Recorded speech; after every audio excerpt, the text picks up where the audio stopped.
नमस्कार विद्यार्थी मित्रांनो, बृहन्मुंबई महानगरपालिका माध्यमिक शिक्षण विभाग शाळा बंद पण ऑनलाईन शिक्षण सुरू या उपक्रमांतर्गत आपले सर्वांचे स्वागत आहे। मी संदीप सुखदेव आहेर, अंधेरी मनपा माध्यमिक मराठी शाळा अंधेरी पश्चिम, इयत्ता 9वी विज्ञान व तंत्रज्ञान भाग 1 कार्बन एक महत्त्वाचे मूलद्रव्य या उपघटकांचा अभ्यास आज आपण या पाठामध्ये करणार आहोत।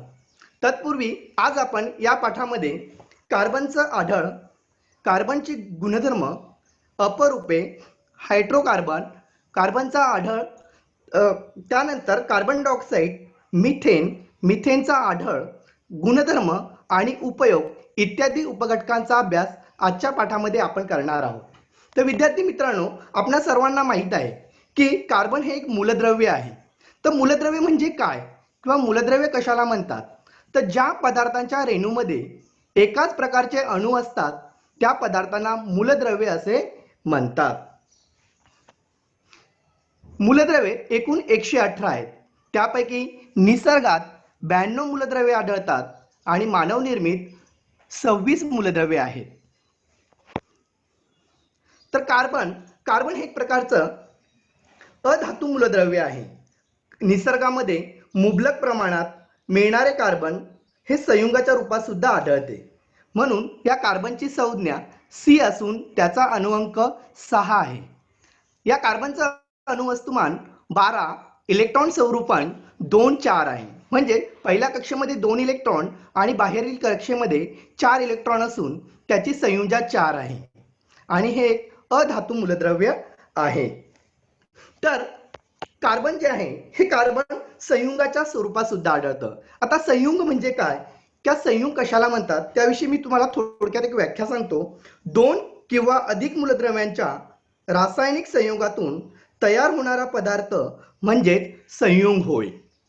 ही संयुगे 2 प्रकारची असतात। एक आहे सेंद्रिय संयुग, वनस्पती व प्राणी यांच्यापासून प्रत्यक्ष अथवा अप्रत्यक्षपणे मिळणाऱ्या संयुगास सेंद्रिय संयुग असे म्हणतात। असेंद्रिय संयुग म्हणजे खनिजापासून मिळणारे संयुग म्हणजे असेंद्रिय संयुग होय। आता कार्बन जे आहे हे कार्बन कोठे आढळतं? तर आपल्याला सर्वांना माहित आहे की निसर्गामध्ये कार्बन हे आढळत असतं।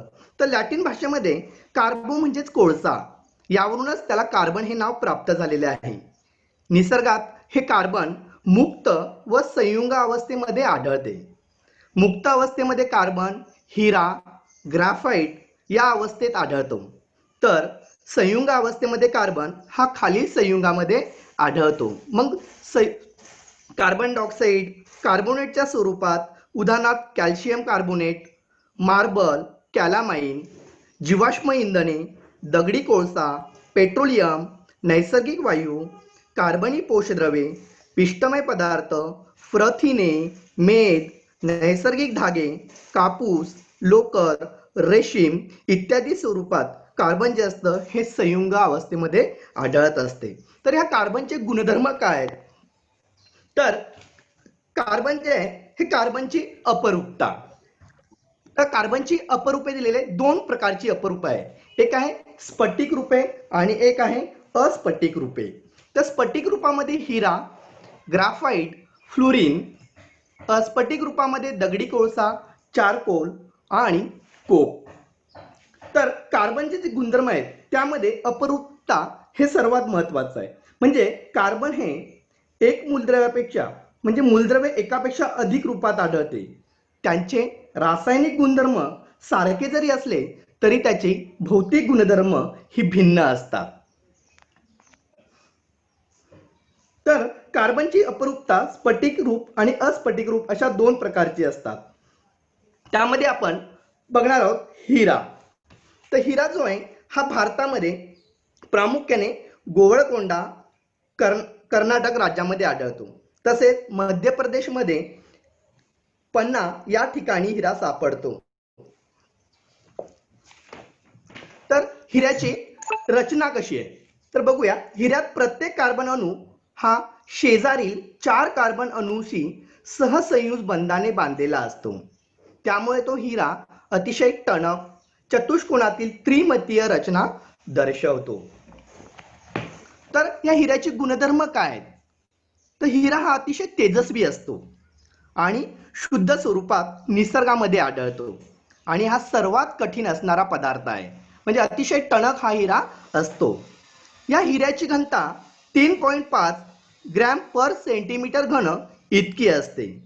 या हिऱ्याचा द्रवणांक जो असतो हा द्रवणांक 3500 अंश सेल्सिअस इतका असतो. ऑक्सिजनच्या सानिध्यात 800 अंश सेल्सिअसला हिरा तापवल्यास कार्बन डायऑक्साईड बाहेर टाकला जातो. म्हणजे जेव्हा हा हिरा ऑक्सिजनच्या सानिध्यामध्ये 800 अंश डिग्री सेल्सिअसला तापवला, उष्णता दिली, तर त्याच्यातून कार्बन डायऑक्साईड हा मोठ्या प्रमाणात बाहेर टाकला जातो आणि या प्रक्रियेत कार्बन डायऑक्साईड शिवाय कोणतेही उत्पादित तयार होत नाही. आणि हा जो हिरा असतो हा हिरा कोणत्याही द्रावकामध्ये विरघळत नाही. म्हणजे तुम्ही त्याला कोणत्याही द्रावकामध्ये जर टाकलं, पाणी असेल, रॉकेल असेल, तेल असेल, हे कोणत्याही द्रावकात जर तुम्ही मिसळवला तर तो विरघळणार नाही. हिऱ्यावर आम्ल, आम्लारी यांचा काही परिणाम होत नाही. आम्ल असेल किंवा आम्लारी असेल त्या हिऱ्यावर जरी टाकलं किंवा त्याच्यावर कोणताही परिणाम त्या हिऱ्यावर होत नाही. हिरा हा विद्युत दुर्वाहक असतो कारण त्यामध्ये मुक्त असे इलेक्ट्रॉन नसतात. तर हा हिरा कुठे वापरला जातो, त्याचा उपयोग कुठे कुठे होतो? तर बघा, काच कापण्यासाठी, जी काही काच असते आपल्या घरांमध्ये काचाच्या वस्तू वगैरे असतात बघा, त्या वस्तू असतात किंवा त्या कापण्यासाठी किंवा त्यांना आकार देण्यासाठी जो काही उपकरण वापरलं जातं ते उपकरण नसतं, त्या उपकरणामध्ये ही हिरे वापरले जातात. म्हणजे खडकाला छिद्र पाडण्यासाठी सुद्धा जे काही उपकरण वापरतात त्या उपकरणात सुद्धा या हिऱ्याचा उपयोग होतो. अलंकार तयार करण्यासाठी हिऱ्यांचा उपयोग होतो. आता जे काही अलंकार असतात, हे अलंकार दाग दागिने वगैरे असतात, त्या दागदागिने तयार करण्यासाठी सुद्धा हिऱ्यांचा उपयोग केला जातो. जे काही आपल्याकडे डॉक्टर असतात, ते डॉक्टर जेव्हा डोळ्यांची शस्त्रक्रिया करतात तर शस्त्रक्रिया करण्यासाठी त्या डॉक्टरांकडे जे उपकरण असतं त्या उपकरणामध्ये सुद्धा हिऱ्यांचा वापर हा केला जातो. हिऱ्यांच्या बुकटीचा वापर हा दुसऱ्या हिऱ्यांना चकाकी देण्यासाठी करतात. बघा, जे काही दुसरे हिरे असतात त्या हिऱ्यांना चकाकी देण्यासाठी सुद्धा या हिऱ्याच्या बुकटीचा वापर केला जातो. म्हणजे बुकटी म्हणजे तिथे पावडर. तसेच हिऱ्यांचा उपयोग अवकाशात कृत्रिम उपग्रहामध्ये प्राणांपासून संरक्षण देणाऱ्या खिडक्या तयार करण्यासाठी सुद्धा या हिऱ्याचा उपयोग केला जातो. त्यानंतर आपलं दुसरा रूप स्फटिक रूप आहे ते आहे ग्राफाइट. आता या ग्राफाइटची रचना बघूया आपण इथे. नैसर्गिक स्वरूपात ग्राफाइट हे रशिया, न्यूझीलंड, अमेरिका, भारतात सुद्धा आढळते.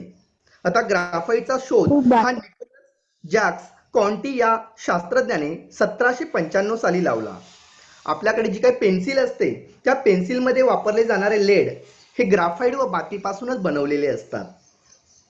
तर ग्राफाइटमध्ये कार्बनचा प्रत्येक अणू हा इतर 3 कार्बन अणूंसोबत अशा प्रकारे बांधित असतो की त्यामुळे त्याची प्रतलीय षटकोनी रचना तयार होते. जर आकृतीमध्ये आपण जर बघितलं तर ही जी रचना आहे ती प्रतलीय षटकोनी असते. म्हणजे त्या कार्बन अणू जो असतो हा कार्बन अणू इतर 3 अणूंसोबत बांधित असतो आणि त्यामुळे त्याची प्रतलीय षटकोनी रचना ही तयार होते. आता ग्राफाइटचा स्फटिकी हा अनेक पापुद्रांचा व अणूंच्या स्तरांचा बनलेला असतो आणि जेव्हा त्याला दाब दिला जातो तर ते जे स्तर असतात ग्राफाइटचे आकृतीमध्ये दर्शवलेले आहे, वरच्या बाजूला आणि खालच्या बाजूला हे जे स्तर असतात, हे स्तर त्यावर दाब दिला तर ते एकमेकांवर घसरतात आणि ग्राफाइटच्या या एका पापुद्र्याला ग्राफिन असे म्हणतात. आता या ग्राफाइटचा उपयोग काय आहे, कुठे वापरला जातं ग्राफाइट?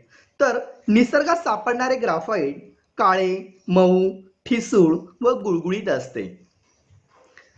त्यानंतर आतील संपूर्ण स्तरामध्ये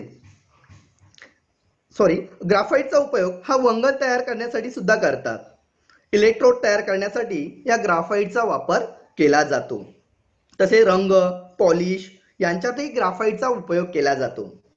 खूप प्रकाश देणाऱ्या लॅबमध्ये सुद्धा हे ग्राफाइट वापरले जातात. तर मग ह्या ग्राफाइटचा गुणधर्म काय? तर हे जे ग्राफाइट असतात हे या ग्राफाइटमध्ये मुक्त इलेक्ट्रॉन फिरत असतात, त्यामुळे ते विद्युत सुवाहक असतात. थरांच्या रचनेमुळे कागदावर उमटण्याची क्षमता यामध्ये असते. या ग्राफाईटची घनता जी आहे ही 1.9 ते 2.3 ग्रॅम पर सेंटीमीटर घन इतकी असते आणि ग्राफाईट बहुतांश हे द्रावकामध्ये विरघळत नाही.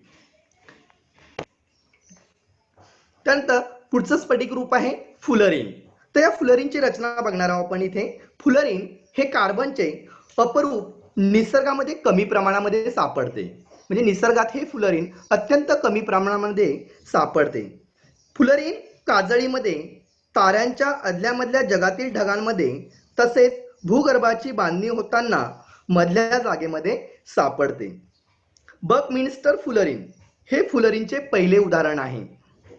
रिचर्ड बकमिन्स्टर फुलर या वास्तुशास्त्रज्ञाने केलेल्या गोलाकार घुमटाच्या रचनेवरूनच कार्बनच्या या अपरूपाला फुलरिन हे नाव देण्यात आलेले आहे. म्हणजे आपल्यासमोर जी आकृती दिसते बघा फुटबॉल सारखी, त्याला गोलाकार घुमटाकार म्हणजे गोलाकार घुमट जे असतं त्याप्रमाणे त्याची रचना दिलेली आहे आणि त्या रचनेवरूनच कार्बनच्या त्या अपरूपाला इथे फुलरिन असे नाव देण्यात आलेले आहे. तर C16 हे सुद्धा फुलरिनचे एक रूप आहे. कार्बनी अपरूपाच्या शोधासाठी हेरॉल्ड क्रोटो, रॉबर्ट कर्न आणि रिचर्ड स्मॉली यांना 1996 साली रसायनशास्त्राचा नोबेल पुरस्कार देण्यात आलेला आहे. तर हे जे फुलरिन आहे या फुलरिनचा गुणधर्म काय आहे?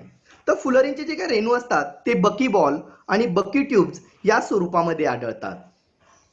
एका फुलरिनच्या रेणूत साधारणतः 30 ते 900 कार्बन अणू असतात. एक जे फुलरिनचा रेणू असतो या एका फुलरिनच्या रेणूमध्ये जवळपास 300 ते 900 इतके कार्बनचे अणू सापडतात. फुलरिन कार्बनी द्रावकामध्ये द्रावणीय असते. जे काही कार्बनी द्रावण असतं या द्रावकामध्ये हे कार्बन काय असतं द्रावणीय असतं म्हणजे त्यामध्ये ते विरघळलं जातं.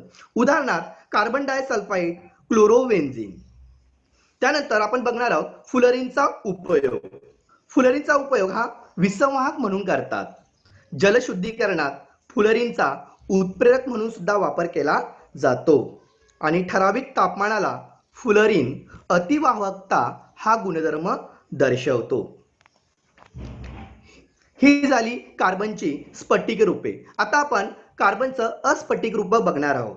तर अस्फटिक रूपामध्ये कार्बनची रचना ही नियमित नसते. दगडी कोळसा, कोक आणि कार्बनची अस्फटिकी रूपे आहेत. तर दगडी कोळसामध्ये एकूण 4 प्रकार पडतात. तर दगडी कोळसा जे आहे हे एक प्रकारचं जीवाश्म इंधन असून यामध्ये कार्बन, हायड्रोजन, ऑक्सिजन असतात आणि या दगडी कोळशाचे 4 प्रकार आहेत.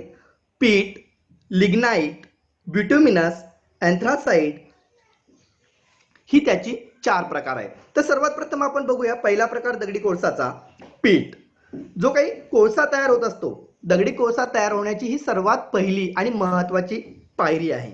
यामध्ये पाण्याचे प्रमाण जास्त असते.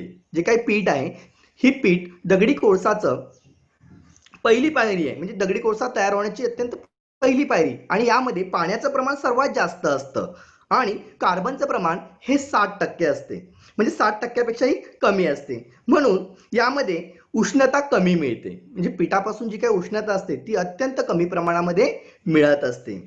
दुसरा प्रकार आहे दगडी कोळशाचा लिग्नाइट. तर जमिनीच्या आत वाढता दाब व तापमान यामुळे पिठाचे रूपांतर लिग्नाइट मध्ये झालेले असते. यामध्ये कार्बनचे प्रमाण हे 60 ते 70% असते. जो काही लिग्नाइट आहे या लिग्नाइट मध्ये कार्बनचं प्रमाण 60 ते 70% इतके असते. जेव्हा ही कोळसा तयार होण्याची दुसरी पायरी म्हणजे लिग्नाइट होय. त्यानंतर तिसरा प्रकार आहे बिट्युमिनस. कोळशाच्या निर्मितीच्या तिसऱ्या पायरीत बिट्युमिनस तयार केला जातो किंवा तयार होतो. यामध्ये कार्बनचे प्रमाण 70 ते 90% इतके असते. चौथा प्रकार आहे आपला एन्थ्रासाइट. तर यामध्ये कोळशाचे शुद्ध स्वरूप म्हणून एन्थ्रासाइट ओळखला जातो. हे अत्यंत कोळशाचं शुद्ध स्वरूप असतं आणि यामध्ये कार्बनचं प्रमाण हे जवळपास 95% इतके असते. त्यानंतर दुसरा स्फटिक रूप आहे चारकोल. दुसरं अस्फटिक रूप आहे चारकोल. तर चारकोल जे असतं हे प्राण्यांपासून तयार होणारं, तसेच प्राण्यांची हाडं व शिंगे इत्यादी पासून चारकोल हा तयार केला जातो. वनस्पतीपासून तयार होणारा चारकोल हा लाकडाच्या अपुऱ्या हवेत केलेल्या ज्वलनापासून तयार होत असतो. तर मग जो कोळसा आहे, ह्या कोळशाचा काय उपयोग होतो? तर कारखान्यामध्ये व घरामध्ये इंधन म्हणून या कोळशाचा उपयोग करतो. कोक, कोल गॅस, कोल टार मिळवण्यासाठी सुद्धा या कोळशाचा वापर करतात. विद्युत निर्मितीसाठी औष्णिक विद्युत केंद्रात कोळसा तयार केला जातो. म्हणजे जे काही मोठमोठे औष्णिक विद्युत केंद्र असतात त्या औष्णिक विद्युत केंद्रामध्ये दगडी कोळसा हा वापरला जातो आणि त्याच्यापासून आपल्याला विद्युत किंवा वीज ही निर्माण केली जाते. तिसरं स्फटिक रूप आहे कोक. दगडी कोळशातून कोल गॅस काढून घेतल्यावर उरणाऱ्या शुद्ध कोळशाला कोक असे म्हणतात. मग ह्या कोकचा उपयोग कुठे केला जातो? तर घरगुती इंधन म्हणून सुद्धा या कोकचा उपयोग केला जातो. तसेच शपनकारक म्हणून सुद्धा कोकचा मोठ्या प्रमाणात वापर करतात. वॉटर गॅस, प्रोड्युसर गॅस, त्यानंतर यांच्या निर्मितीमध्ये सुद्धा या कोक गॅसचा किंवा कोकचा उपयोग केला जातो. पुढचा मुद्दा आहे आपला हायड्रोकार्बन्स. बघा, हायड्रोकार्बन्स हे एक प्रकारचा मूलभूत सेंद्रिय संयुग आहे. बहुतेक सेंद्रिय संयुगामध्ये कार्बन सोबत हायड्रोजन हे एक मूलद्रव्य समाविष्ट असतं. म्हणजे जो काही कार्बन असतो त्या कार्बन सोबत हायड्रोजन हे मूलद्रव्य समाविष्ट असतं.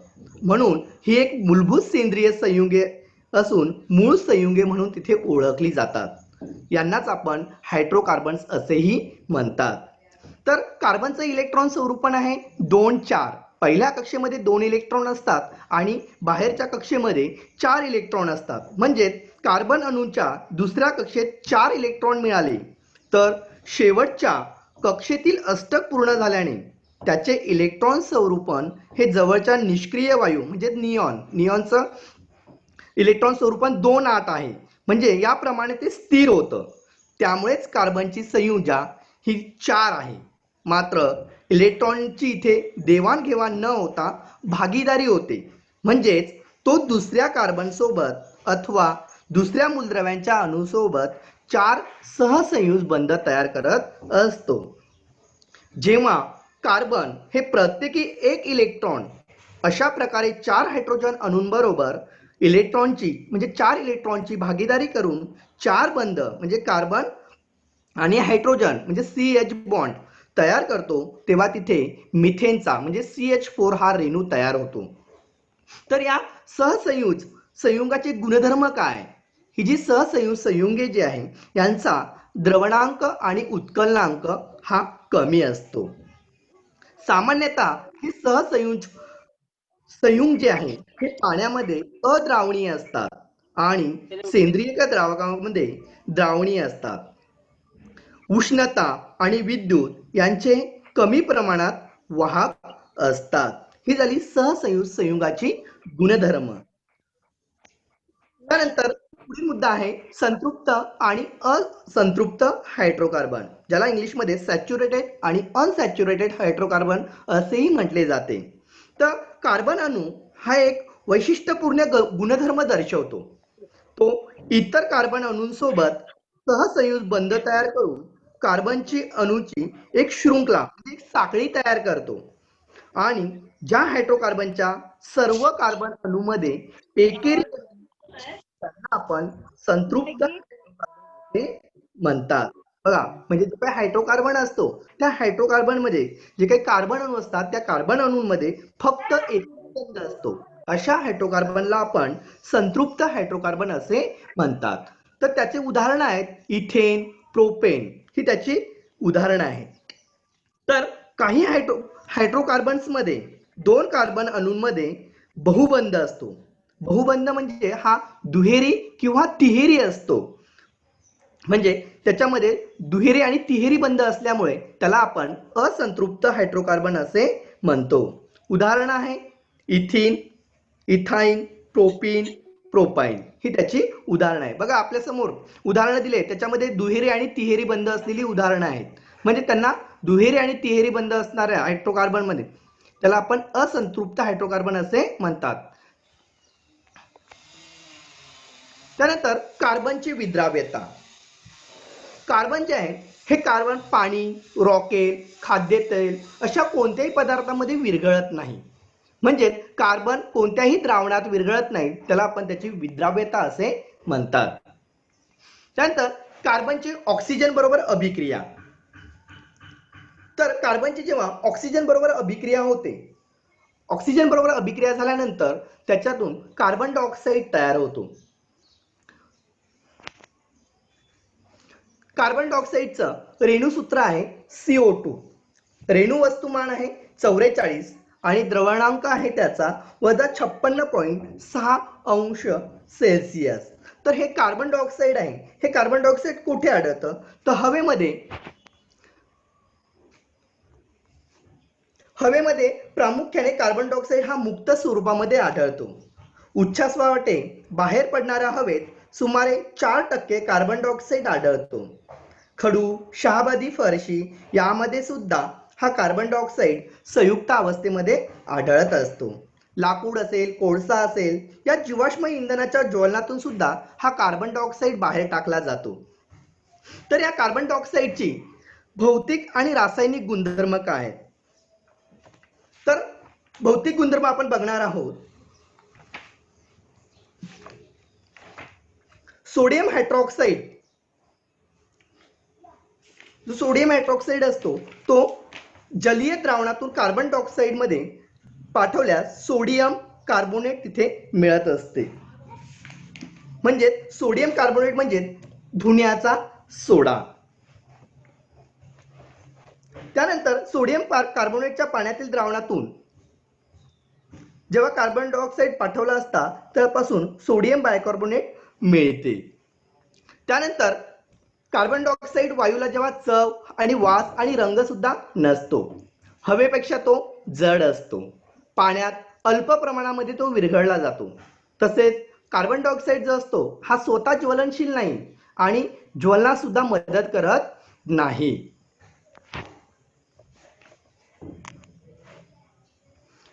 पुढे कार्बन डायऑक्साईडचे रासायनिक गुणधर्म. तर कार्बन डायऑक्साईड जो आहे ह्या कार्बन डायऑक्साईडची जेव्हा पाणी बरोबर आणि कार्बन डायऑक्साईड यांची जेव्हा रासायनिक अभिक्रिया होते, म्हणजे H2O प्लस CO2 यांची रासायनिक अभिक्रिया झाल्यानंतर त्याच्यापासून कार्बोनिक आम्ल तयार होते.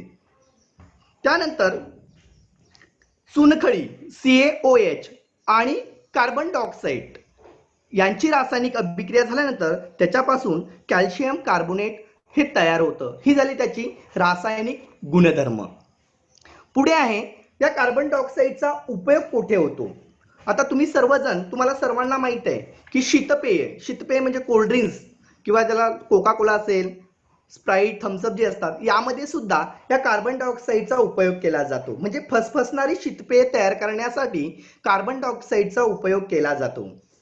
स्थायू कार्बन डायऑक्साईडचा वापर हा शीत कपाटामध्ये तसेच दूध व दुग्धजन्य पदार्थांना थंड करण्यासाठी, सिनेमा किंवा नाटकामध्ये धुक्यासारखा सीन निर्माण करण्यासाठी कार्बन डायऑक्साईडचा उपयोग केला जातो.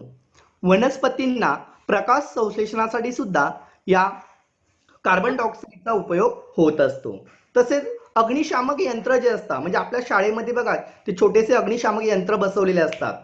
आग वगैरे लागली तर त्या अग्निशामकचा यंत्र जे असतं त्याद्वारे आपण काय करत असतो, ती आग विझवत असतो. म्हणजे त्या अग्निशामक यंत्रात सुद्धा या कार्बन डायऑक्साईडचा उपयोग केला जातो. पुढे अग्निशामक यंत्र. तर अग्निशामक यंत्रामध्ये सोडियम बायकार्बोनेटची भुकटी असते. हे जे अग्निशामक यंत्र आहे यामध्ये सोडियम बायकार्बोनेट जे असतं ह्या सोडियम बायकार्बोनेटची भुकटी असते. एका काचेच्या कुपीमध्ये विरल सल्फ्युरिक आम्ल असते. जर दुसरी आकृती जर बघितली येलो कलरची, पिवळ्या कलरची, त्यामध्ये बघा एक कुपी दिलेली आहे पिवळ्या कलरची, त्यामध्ये सल्फ्युरिक आम्ल असतं. आणि हे सल्फ्युरिक आम्ल जेव्हा तुम्ही कळ दाबतात, म्हणजे त्या अग्निशामक यंत्राचं वरचं बटन जेव्हा तुम्ही प्रेस करता तेव्हा ती काचेची कुपनलिका जी असते तिथे कुपी जी असते ती फुटते आणि त्यामधलं सल्फ्युरिक आम्ल हे सोडियम बायकार्बोनेटच्या भुकटीमध्ये मिसळतं. आणि जेव्हा तुम्ही हे मिसळल्यानंतर सल्फ्युरिक आम्ल सोडियम बायकार्बोनेटवर पडतं आणि त्याच्यामध्ये एक प्रकारची रासायनिक अभिक्रिया होते.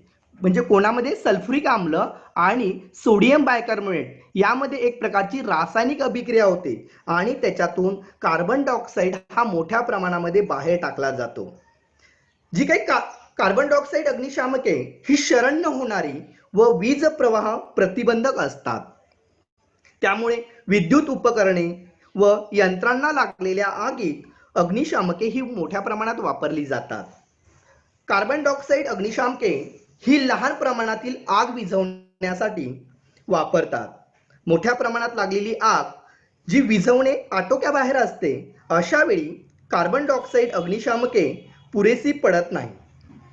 आधुनिक अग्निशामक यंत्रात द्रवरूप व स्थायूरूप कार्बन डायऑक्साईड दाबाखाली भरलेला असतो.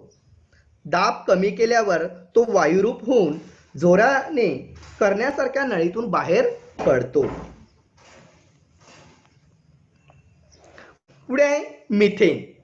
तर हे मिथेन कुठे आढळते, या मिथेनचे रेणुसूत्र काय आणि रेणू वस्तुमान काय ते आपण बघणार आहोत. तर मिथेनचे रेणुसूत्र आहे CH4, रेणू वस्तुमान आहे 16. तर मिथेन हा निसर्गामध्ये वायू स्वरूपात 87% मिथेन वायू आढळतो. बघा, निसर्गामध्ये वायू स्वरूपात हा 87% मिथेन वायू आढळतो. जैविक पदार्थांच्या हवेच्या अनुपस्थितीत होणाऱ्या विघटनातून हा निर्माण होतो. बायोगॅसमध्ये सुद्धाही हा मिथेन आढळतो. तसेच कोळशाची खाण, दलदलीच्या पृष्ठभागावर सुद्धा हा मिथेन आढळून येतो, म्हणून त्याला मॉर्श गॅस असेही म्हणतात. यावर तुम्हाला प्रश्न येऊ शकतो, मॉर्श गॅस म्हणजे काय? तर दलदलीच्या पृष्ठभागावर हा मिथेन वायू आढळून येतो, म्हणून त्याला मॉर्श गॅस असेही आपण म्हणतो. तसेच प्रयोगशाळेमध्ये सुद्धा आपण हा मिथेन गॅस तयार करू शकतो. तर तो कसा? तर हायड्रोजन आणि कार्बन मोनॉक्साईड यांचं मिश्रण हे 300 अंश सेल्सिअसला निकेल या उत्प्रेरकाच्या उपस्थितीमध्ये जर तापवलं तर त्यापासून आपल्याला मिथेन वायू हा तयार करता येतो. शुद्ध स्वरूपातील मिथेन हे नैसर्गिक वायूच्या भंजक ऊर्ध्वपाताने सुद्धा मिळविता येते. तर या मिथेनचे गुणधर्म काय? तर या मिथेनचे आपण भौतिक गुणधर्म बघूया. मिथेनचा द्रवणांक हा वजा 182.5 अंश सेल्सिअस इतका आहे. या मिथेनचा उत्कलनांक वजा 161.5 अंश सेल्सिअस इतका आहे.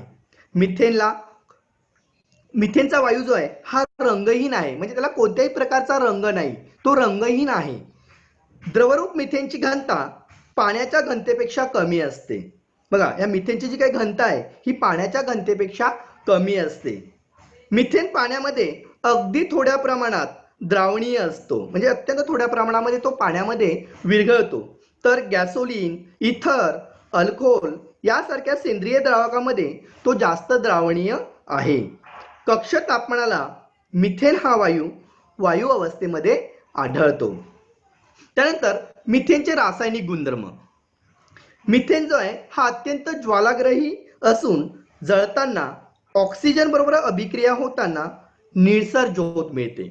बघा, जेव्हा या मिथेनचा हा ऑक्सिजन बरोबर अभिक्रिया होते आणि ऑक्सिजन बरोबर जेव्हा त्याची अभिक्रिया होत असते तेव्हा त्याच्यापासून निळसर अशी ज्योत तयार होते आणि याच अभिक्रियेतून 213 किलो कॅलरी मोल एवढी उष्णता ही बाहेर टाकली जाते आणि त्यामध्ये मिथेन वायू जो असतो हा पूर्णतः जळतो. तर त्याची रासायनिक अभिक्रिया काय? तर बघा, CH4 म्हणजे मिथेन आणि प्लस 2O2 म्हणजे ऑक्सिजन.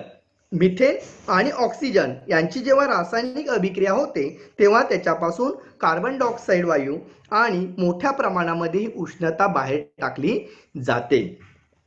त्यानंतर मिथेन व क्लोरीनची अभिक्रिया झाल्यानंतर बघा, त्याला क्लोरिनेशन असे म्हणतात. जेव्हा मिथेनची आणि क्लोरीनची अभिक्रिया होते तेव्हा त्याला क्लोरिनेशन असे म्हणतात.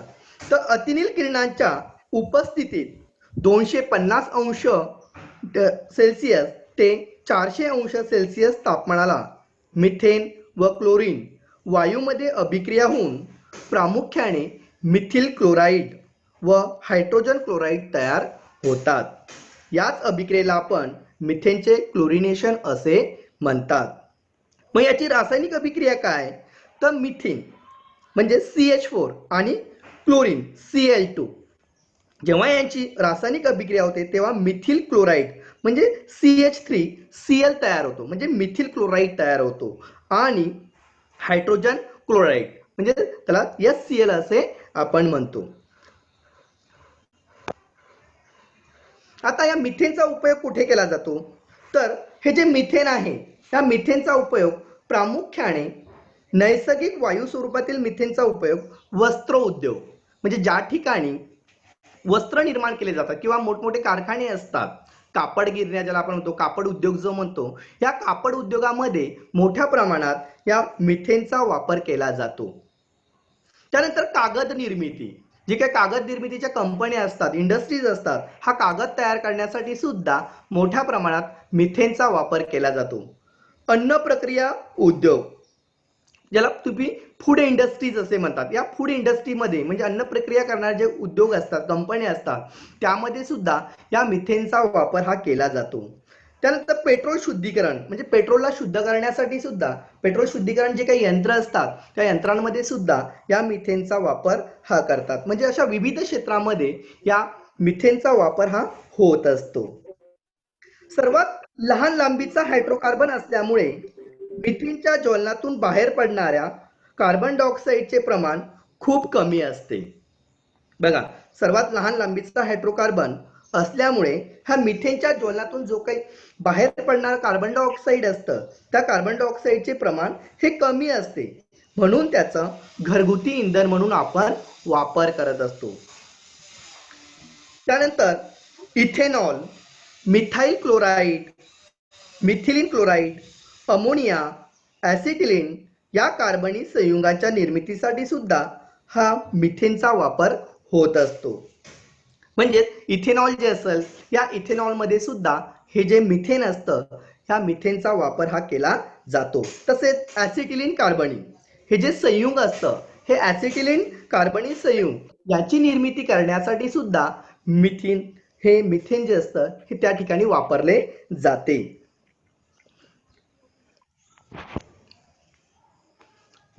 त्यानंतर आपला पुढचा मुद्दा आहे बायोगॅस संयंत्र. तर या बायोगॅस संयंत्रामध्ये प्रामुख्याने जनावरांचं शेण, आपल्या समोर जी आकृती दिसते ते आकृतीमध्ये बघा, तर या संयंत्रामध्ये जनावरांचं शेण, तुम्ही सर्वांनी कधी ग्रामीण भागामध्ये जर गेला असेल तर तुम्हाला बायोगॅस संयंत्र जे आहे ते तुम्ही बघितलेले असेल. तर हे जे बायोगॅस संयंत्र जे असतं यामध्ये प्रामुख्याने जनावरांचा शेण, जनावरांचं जे काही शेण असतं त्या शेणाचा वापर केला जातो. त्यामध्ये पालापाचोळा असेल, ओला कचरा असेल, ह्या सर्व घटकांचं काय होतं, विनॉक्सी जीवाणूमार्फत त्याचं विघटन होत असतं. म्हणजे हे सर्व त्या टाकीमध्ये एकत्रित केलं जातं आणि एकत्रित केल्यानंतर जे काही जीवाणू असतात ते विनॉक्सी जीवाणू मार्फत त्याचं विघटन होतं आणि विघटन झाल्यानंतर मोठ्या प्रमाणात त्यापासून मिथेन वायू तयार होतो. यालाच आपण बायोगॅस असे म्हणतात. तो बायोगॅस जो असतो हा बायोगॅस स्वयंपाकाच्या इंधनाची मागणी भागवणारा अतिशय स्वस्त असा इंधन पर्याय आहे. बघा, हा जो बायोगॅस आहे हा स्वयंपाकाच्या इंधनाची मागणी भागवणारा स्वस्त गॅस आहे किंवा स्वस्त असं इंधन म्हणून त्याचा उपयोग केला जातो आणि ह्या बायोगॅस पासून कोणत्याही प्रकारची हानी होत नाही. त्यापासून जे इंधन मिळतं ते इंधन हे अतिशय स्वस्त असं इंधन म्हणून ओळखलं जातं. तर हे जे बायोगॅस संयंत्र आहे हे वीज निर्मितीसाठी सुद्धा वापरलं जातं. म्हणजे मोठ्या प्रमाणामध्ये जर आपल्याला वीज निर्माण करायची असेल तर या वीज निर्मितीमध्ये सुद्धा या बायोगॅस संयंत्राचा उपयोग केला जातो.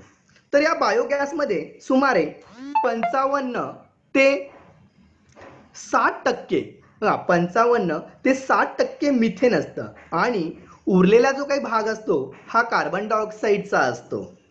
बायोगॅस हे वापरासाठी अत्यंत सोयीचे इंधन आहे. तसेच गॅस तयार होताना त्यापासून उत्तम खत देखील मिळतं. बघा, हे जे बायोगॅस आहे या बायोगॅस यापासून जे काही इंधन तयार होत असतं हे अतिशय उत्तम असं इंधन असतं. त्यानंतर यापासून कोणत्याही प्रकारचं प्रदूषण होत नाही आणि पर्यावरणास हे पूरक आहे. म्हणजेच यापासून जे काही गॅस तयार होणार आहे, हे गॅस अत्यंत स्वस्त आणि कमी दरात आपल्याला उपलब्ध असतं आणि त्यापासून जे खत तयार होतं ते खत आपण शेतीसाठी सुद्धा. पुढे आहे बायोगॅसची निर्मिती प्रक्रिया. तर बायोगॅसची निर्मिती प्रक्रिया ही विनॉक्सी प्रकारची असते आणि ती 2 टप्प्यामध्ये घडून येते. बघा, बायोगॅसची निर्मिती प्रक्रिया जी आहे ही विनॉक्सी प्रकारची असल्यामुळे ती 2 टप्प्यामध्ये घडून येते. ते 2 टप्पे म्हणजे कोणते? आम्ल निर्मिती व मिथेन वायू निर्मिती. तर आम्ल निर्मितीमध्ये कचऱ्यातील जैव विघटन योग्य जटिल सेंद्रिय संयुगावर जीवाणू अभिक्रिया करतात व सेंद्रिय आम्ल तयार करतात. बघा, जेव्हा जैव विघटन योग्य जटिल सेंद्रियवर ते काय करत असतात तर अभिक्रिया करत असतात आणि त्याच्यापासून सेंद्रिय आम्ल, ज्याला आपण ऑर्गॅनिक ऍसिड म्हणतो, ते ऑर्गॅनिक ऍसिड तिथे तयार करतात. त्यानंतर मिथेन वायू निर्मिती. आता मिथेजॉनिक जीवाणू सेंद्रिय आम्लावर अभिक्रिया करून मिथेन वायू बनवतात. तर त्याची रासायनिक अभिक्रिया आहे CH3COOH. CH3COOH त्यापासून मिथेनजॉनिक म्हणजे मिथेन वायू हा तयार होतो, म्हणजे CH4 आणि कार्बन डायऑक्साईड.